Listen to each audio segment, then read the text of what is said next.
Bismillah. Trois Indiens vivaient en une lointaine contrée. En ce lieu désolé, entre la lune et le soleil, il n'y avait rien, sinon de gros nuages. Un soir, les trois amis s'installèrent autour d'un feu afin de discuter d'un grave problème. Le plus grand des trois se nommait Kanaga.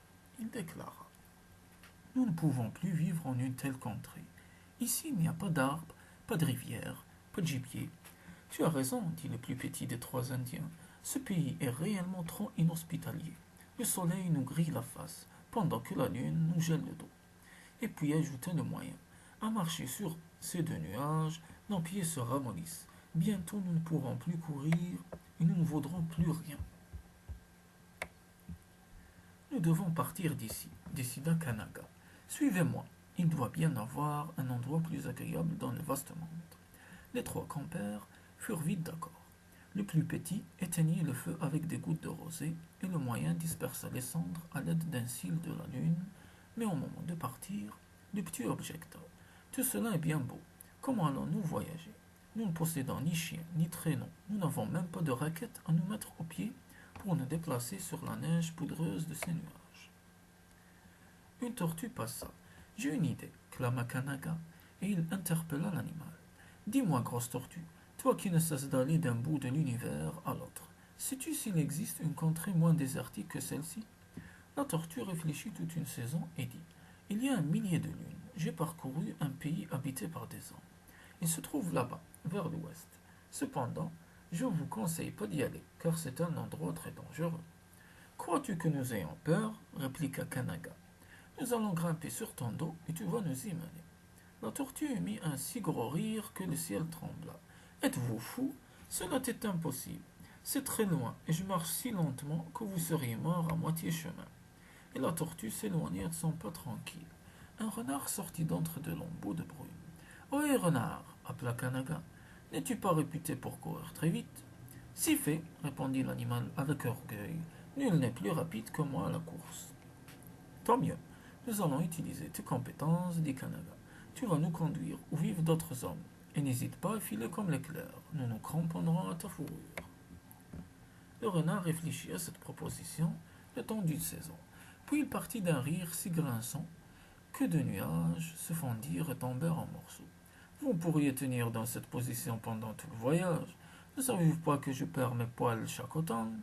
Au moment de ma mue, vous tomberiez dans le vide. Et le renard détalant se cachant derrière sa queue. Un aigle planait dans le ciel en chantant une berceuse. Kanaga hurla dans sa direction. Écoute-moi un instant, frère aigle, viens un peu ici, nous avons à te parler. Dans un énorme bruissement d'ailes, l'aigle se posa devant les Indiens. Une si forte tempête s'éleva que les trois amis durent nouer leurs bras autour des pattes de l'oiseau pour ne pas s'envoler. Ne fais pas don de vent, gentil aigle, recommanda Kanaga. Dis-nous plutôt si tu acceptes de nous transporter au pays où habitent d'autres hommes. L'oiseau tourna cette idée dans sa tête durant tout un hiver et l'été qui suivit. Puis il déclara: À mon avis, vous êtes bien mieux ici. Toutefois, si vous désirez prendre le risque de pénétrer en ce pays, je peux vous y emmener. Agrippez-vous aux plumes de mon cou, car mon vol est si puissant que vous pourriez glisser de mes ailes. L'aigle s'éleva dans les airs et plus rapidement qu'une flèche fila vers l'ouest. Un vent glacial sifflait aux oreilles des trois braves. Tout ce que l'oiseau survolait se changeait aussitôt en glace, car l'aigle était en réalité le père de toutes les bourrasques. Le voyage dura plus de siècles qu'il n'y a de doigts sur deux mains. Lorsque la lune et le soleil ne furent plus que deux petites boules, pas plus grosses que les yeux de la taupe, une grande étendue verdoyante apparut sous la poitrine de l'oiseau. C'était un endroit magnifique. Il y avait des arbres, des rivières et du gibier en abondance. Il y avait aussi des hommes. Mais au lieu de s'abriter du soleil sous les arbres, de se baigner dans les rivières et de chasser pour manger, ils se disputaient, se battaient et s'entretuaient. Je vous l'avais bien dit, remarqua l'aigle, rien n'est plus risqué que de côtoyer ces hommes. Les braves furent dépités de voir un si bel endroit aussi peu apprécié par des êtres qui n'en avaient pas conscience. L'oiseau battit des ailes afin de freiner son élan et se posa sur le sommet d'une montagne. Instantanément, il neigea et le pic se couvrit de glace. L'aigle dit en riant: Cette montagne aura maintenant ses neiges éternelles.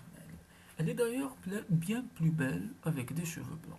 Les Indiens furent de cet avis. Kanaga repéra une belette blottie au fond de son trou. Oh là, sœur Belette, pourquoi te caches-tu ainsi? Aurais-tu peur de nous? C'est vrai, j'ai peur, admit la Belette. Les hommes sont si mauvais que je dois vivre continuellement au fond d'un terrier. Les trois braves caressèrent le petit animal pour lui montrer leurs bonnes intentions et l'apprivoiser. Lorsque la Belette fut totalement rassurée, Kanaga l'interrogea. Toi, Belette, qui passes ton temps à observer les hommes de ton trou, dis-nous pourquoi ils sont aussi méchants. Ce n'est pas leur faute, répondit-elle. Jusqu'ici, personne n'a jamais pris la peine de leur expliquer ce qu'est le bien et le mal. Ils ne possèdent aucune légende à laquelle se référer afin d'apprendre à vivre en communauté. Eh bien, je vais inventer des légendes pour ces hommes, décréta Kanaga. Il saisit un rayon de soleil, en fit un cercle et le suspendit à son cou. À l'aide d'un lacet de cuir, enfin il dit Maintenant, tout ce qui aura la forme d'un cercle sera magique et sacré. Il me suffira de toucher du doigt cette puissante médecine qui pend sur ma poitrine pour que je prenne n'importe quelle apparence et que je puisse me transporter en n'importe quel endroit. J'en aurai besoin, car il me faudra parcourir bien du chemin et changer de corps très souvent. Puis il se tourna vers le petit. Toi, tu te peindras en rouge, tu seras un bon génie. Et vers le moyen, toi, tu te peindras en noir, tu seras un mauvais génie. Chacun de vous deux exercera ses pouvoirs, car je crois qu'il faut laisser aux hommes la liberté de choisir entre le mal et le bien. Cette faculté s'appellera la conscience. Et Kanaga toucha de son cercle de lumière le bec de l'oiseau. Toi, l'aigle, tu survoleras constamment cette terre et enseigneras aux hommes de sages règles de conduite. Tu seras l'image vivante du grand esprit.